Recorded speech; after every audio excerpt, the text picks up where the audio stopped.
Shalom, brothers and sisters. I am Sister Yerua Hadessa, And I'm Sarah. and welcome to the last word. This is a show in which our guests can express their opinions about today's events. But in the end, the Most High has the last word. So I'll ask the questions, and each guest can answer individually, no talking over each other. Guests can talk amongst each other, answering one at a time. This is a conversation, not a lecture or a class. First, give your opinion, and then we will see what the Most High has to say concerning the matter. Remember, you must prove all things using sources, and Sister Sarah will serve as our main reader. So let's begin. Shalom, brothers and sisters. This is the next episode of The Last Word. I am Sister Yerua Hadessa, And I'm Sister Sarah. and we are here today to talk about another topic in our podcast. So we have our guest, Captain Shalaka Bar. Shalom, brothers and sisters. And Brother Malaakia. Shalom, brothers and sisters. Here today to answer the question, where did the name Israel come from? First and foremost, we like to give all praises to Yahweh and the Son Yahweh Shah, our King, the one who is to come, the one who is to sit on the throne of David, whose kingdom shall last forever, ever. Amen. Now, Amen. you mentioned something about where did the name Israel come from? That's a really good question. I would have to say that it came from our forefather, Yaquab in the Hebrew. In the English is Jacob. Apparently, Jacob was wrestling with an angel. Malaakia? I can't go against it. That's what I was about to say too. I can't really go against it because that's how he got the name Israel. Khan. When he gave him the name Israel, when he gave him the name and told him he'd be up, Israel also means Prince of Power. Khan, that's right. So imagine, so as long as you remember in Israel and you remember in the Most High, you have power with him. Khan, that's right. Khan, all praises. You read the book of Genesis, the 32nd chapter, 27th verse. The Most High will tell you what the name means. For Prince, have thy power. So it means Prince of Power. Okay, can we take a look at that if that's okay? Can you say that verse again? Genesis 32:27. Genesis 32:27. And he said unto him, what is thy name? And he said, Jacob. It said his name is Jacob, Yaquab in the Hebrew. Go ahead. And he said, thy name shall be called no more Jacob, but Israel. So who? No more Jacob, but Israel. It shall be called Israel.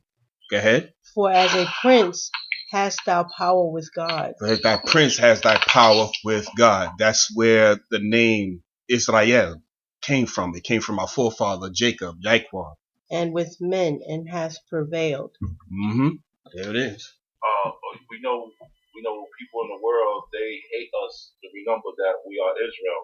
For this one simple reason, if you go to the book of Psalms 83, if I believe. Yes, yeah. In that chapter, it tells us that the nations work with crafty counsel. Come.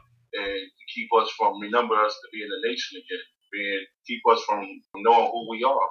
Keep us from remembering Israel. We was a nation, that we was Israel. We won't have power with the Most High. Come. So, the name of Israel, the name in Hebrew, Yasha Allah, that name is something that we have to take back in the memory. We have to take back to what it is to our hearts. That's right. That's right. Did you want to read that verse? You wanted to read that verse? Yeah, let's go to that. The Psalms 83 verse. Verse 1, start at verse 1. Keep not thou silent, O God, hold not thy peace, and be not still, O God. See, right here in the book of Psalms, which is wrote by the book of David book of Psalms, he said, keep not thou peace, O God, and do not be silent. It's getting ready to tell in the next line. Read the next line. For lo, thy enemies make a tumult, and they that hate thee have lifted up the head. Listen what it says, thy enemies. So it's letting you know the Most High have enemies. God, there you go. And the enemies is coming up against his people, his nation. So this is King David telling the Most High, oh Lord, please do not keep your silent. Don't hold your voice, your tongue, don't nothing. Because I got enemies. Read on. They have taken crafty counsel against thy people, and consulted against thy hidden ones. See what it says? They have taken crafty counsel. They come together and meet up to talk about what are they going to do to us as a nation. That's like the United Nations. Because there's certain That's what exactly it is. Because every nation is represented in the United Nations. except We're us. not representative in the United Nations. We don't have a seat there about our condition, with how we've been treated. Yeah, because even in the United Nations, there's like certain meetings and stuff. Nobody is allowed to walk through there. That's true. Like absolutely nobody. So who knows what goes on during those meetings? And Brother Malaki, you absolutely right. You know what I'm saying, to bring this out, because there was what you call a whistleblower that actually worked there in the United Nations. They said that this individual refused to show her face. It was a woman. She refused to show her face, but she was actually in a meeting, and she said that she eavesdropped on what they was doing in one of the private rooms. She caught them chanting to the devil. Right. So I'm like, these people is video. meeting up, having private meetings, and they chanting and they praying unto their God, their wicked deity. Yeah. They pray basically like how you hear certain rap songs. Pray for my downfall. But they praying for our downfall as a nation. Yeah. Matter of fact, let's find out who are they. Yeah. Can you read on? They have said, come and let us cut them off from being a nation, that the name of Israel may be no more in remembrance. Look, it came straight out. So the name of Israel no longer be a name in remembrance. Let us cut them off from being a nation. Let us cut them off from their name. Let us cut them off from the Most High. Let us cut these people off so they don't have power against us. Because they know that if the Most High is on our side and the Most High is with us, how the hell can they come against us? Read on. For they have consulted together with one consent. They are confederate against thee. They are confederate. They made a treaty and a pledge to go against us. The Confederate States, yeah. The tabernacles of Edom and the Ishmaelites of Moab. Look at that. Now, she said the tabernacle of Edom. Now, if you know who Edom is the so-called white man, the so-called white nation. His name is Edom, and the Apocrypha, his name is Adumian. His name is his forefather is Esau. Edom, the head man that abused you and oppressed you right here in this land. Him. Who's the next man next to him? She said Ishmael. The Ishmaelites are we know now as the so-called Arabs. The man that got a corner store in your neighborhood and take money out of your neighborhood and feed his community. Two and three right across the street from each other. Yeah. Right. There'd be 3, 4, 5 of them all related to each other. Open up corner stores right near you, and they take your money right out of your community and sending it to Yemen. Your dollars. And let's not forget, brothers and sisters, these are the enemies of the Most High. These are our enemies. The people who has us in captivity. Right. What, you was about to say something, Sister Hadassah? Oh no, I was agreeing with you. Because even so right over here, they got one store, and then all of a sudden they even pushed an Israelite family out of their own business. Yep. And took that spot, used whatever money they had to build it up, make it look all fresh and so clean, and now they got 2 stores. Right. Yo, Malaakia, let's not forget, back in the day, those bodegas used to belong to our brother Ephraim. Right. The Puerto Ricans. It was Simeon. And then they found a way to get the push our Ephraimite brothers and sisters out of that business and bring themselves implanted. And then the next nation of people, she said, was Moab. Moab to us, and Moab not to us, but Moab in the biblical, that's Moab's name in the biblical time, but in the modern time, his name is the so-called Chinese. And that Chinese is the same man that's in your neighborhood that gives you fried up chicken wings with you don't even know if that's real chicken or whatever, and we flock in their store every night, especially the nights that we don't want to cook, and flock up and give, and another person we give our money to, that he goes back and feed his community. And our community looks like hell. He's on every last one in our corner with a Chinese store. He's the first one to be the nastiest, rudest thing to you. Hurry up and buy. Like what happened this summer. Right. Remember that? With the whole situation with the hair supply store. And them treating our sisters like crap. And then they next thing you know, they're having a 50% off sale. The brothers are outside protesting. And the sister getting live with the brothers. Like, what are you doing? They trying to help you. And then don't get them mixed up. Moab is a Chinese man. Moab is like Esau. They the same. They the same people. They just keep using different names. Their nationality. Mm-hmm. Moab is the China man. Moab is the Korean man. Moab is the, anything of what you could call from North to South Asia is Moab. Mm. And these people is all over. They are They are beauty supply stores. Mm-hmm. They are nail shops. They are the Chinese restaurants. Mm-hmm. They look at the business they got there in our community that they take from us. But you can't go in their neighborhoods in their community to open up a shop right next door and think you're going to make money. No, that's not going to happen. Mm-hmm. But they come into our nation and treat us like we are nothing. Mm-hmm. Make sure they keep treating us as the low. Make sure they telling us, you, like it says in the scripture, you can't. Make sure we keep the memory of being a nation away from us. Because they know we the most powerful thing if we remember the nation that we used to be. Mm-hmm. That's true. But there's other nations that is a part of this crafty council. These people coming together, they took this crafty council against us to take the remembrance of us being a nation away from us. They make sure they oppress us. We already know who the main oppressor is, but they join on with him to oppress us. They join on with him to come in our community and plunder through our community by making dollars off of us, Mm-hmm. take back to their own community. Right, but you go ahead and try to get a shop in their community and see what happens. Oh, it's not going to happen. You're going to be make sure you won't make no dollars. Mm-hmm. Make sure it goes to the point that you're going to have to close up shop and move on because you can't make the necessary profit, keep the space for anything. They know what they do, but when it comes to our people and you try to wake our people up, just like the scripture said, our people is destroyed from that lack of knowledge. But we need to find out who's the rest of these nations that actually sit there with Edom, with Moab, with Ishmael to come against us. Can you read on, sister? She said that was Psalms 83. It was Psalms 83. This is Psalms 83 verse 6. It says the tabernacles of Edom and the Ishmaelites of Moab and the Hagarenes. Now the Hagarenes are they are a Hamitic tribe. Hamitic people are the people we are known as the original, what you know in modern time is Africans. Mm-hmm. And the land of Ham. They came out of Noah's third son. Because Noah had 3 sons, Shem, Right. Ham, and Japheth. They came out of the line of Ham. Ham is the forefathers of the dark-skinned race, the African dark-skinned race, but not the Negro race. You're seeing a pattern going on. Because in our own communities, Hamite would tell us, we are not your brother.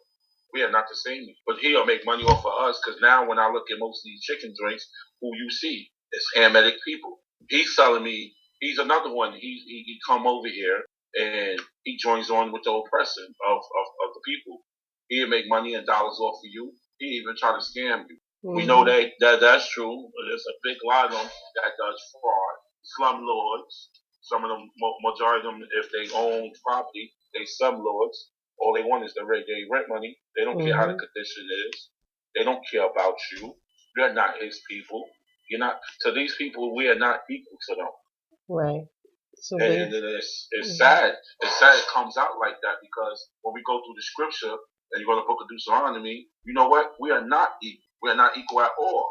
The book tells us that we, as a nation, Israel, Yahshua Allah, is above because we are holy and we are special people unto the Most High. All right. So still on the topic of where did the name Israel come from?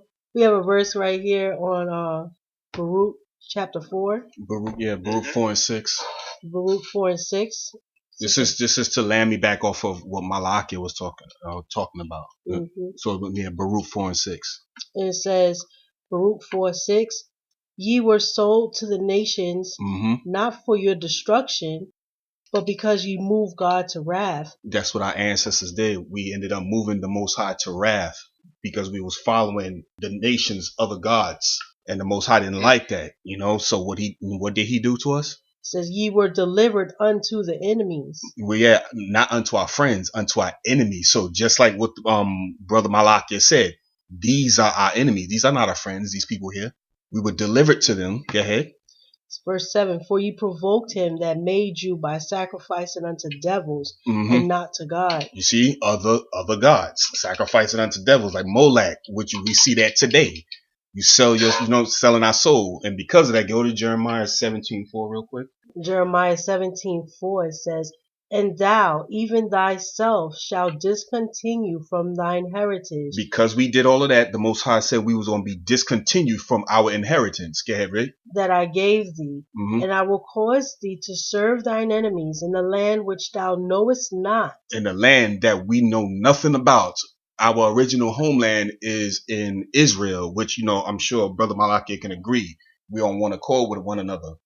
And for the listeners, we do not come from Africa. Yes, we understand that Israel is on the continent, but just like my brother Malachi mentioned earlier, we're different. We're a separate nation. You see what I'm saying? But for some reason, our people tend to blend the nation together. If you so-called black, you're African. I don't want to get off topic, but hopefully, Sister Hadessa, you'll bring that up as a topic. Okay. Hopefully you'll bring that up. But for the listeners, no, we're not African because we have melanin. Don't make us African. We're Israel. Okay. We come from Shem, not Ham, like Brother Malachi said. But yeah, go ahead. Continue. It says, "For ye have kindled a fire in mine anger. We angered the Most High. Forever. It shall burn forever." So punish the children for the sins of the father in the third and in the fourth generation. You see, he's not consistent with the numbers. For them that hate me. So we're paying for the sins of our ancestors. Our ancestors went into a blood oath with the Most High, and they did not keep the promise. When you make a deal with the Most High, go into a covenant with him, you keep your promise. Mm-hmm. Mm-hmm. Doesn't it say something like it's better not to make the promise at all than to make it and then break it or something? Yeah. Exactly true. So yeah, Malak, you brought out a point, bro. You absolutely. We live in the midst of our enemies, right there in the belly. Mm-hmm. They're roundabout. And the other point is that, like, I know in the way some people say, well, how is on topic of where we get the name Israel from? But the point I'm making out is the name Israel is so important that our enemies fight and come together to make sure we can't even renumber the name. Mm-hmm. Yeah, like we was reading earlier. Yeah, we just don't renumber. This is how important it came because, like the brother brought it out in the book of Genesis, we know how the name got established. But this is showing you, we're going to show you also how much power the name has. How much power can be willed with the name Israel or Yisrael or however way any of our brothers and sisters out there say it. And like I said, we all know come back to the evil with the Yasha Allah. But this is how important the name is. That this name that was given unto Jacob, our forefather, Yahweh in Hebrew, that because he was wrestling an angel for that blessing, and had his name changed. This name, once the Most High came and gave him his name, he put power on that name. And that name came down through our whole generation line, through our forefather Jacob's sons, all the way through all the tribes that is of Israel, which is all 12 tribes, that have this remembrance of this name. So we finding out where the name came from, but we also going to show you how powerful this name is to have. How this is not no name you just run around with and just use it freely and willy. This name is that important and that special. This name is so strong. You can't play with it. You can't say I'm an Israelite and not fully be in it. Because there's so much meaning behind it. Prince of power. We got power to the Most High. I'm going to keep other than that. And I'm going to keep, you're probably going to be like, damn, this brother repeating himself. But this is how dead to the heart you're supposed to be with the name. So, like I said, this is how dear and this is how special this name is. The brother, Shalak Bar, he brought out straight to the point where did our name come from, how strong our name is. Our people need to come back to the Lord's statute and commandment. We already angered the Most High. He always put us in that punishment, and it's that time for our punishment to be over with. Our years of 400 years in the land of captivity is about to come to an end. So it's really that time to come back to your nation, your heritage, your culture, and your language. All right, and there you have it, folks. That is the last word. I am Sister Yaruah Hadessa, and my beloved sister Sarah Y'all pray for her because she is in a maternity ward right now. Oh, kind. So she is coming to us live through video. Just to let you know, your sisters and brothers that's listening to this podcast is brought to you and sponsored by Warrior Israel Clothing Line. Warrior Israel Clothing Line is the most hottest thing out here in the street with the hottest designs on the shirt, with your fringes, keeping the Lord's statute and commandment. Look for Warrior Israel on Facebook. They sponsor tonight's segment episode. So, like I said, brothers and sisters, you want to look fly during this 2018, the rest of 2019, hit up Warrior Israel. Get your gear, get your apparels and everything. I got mine. Go get yours.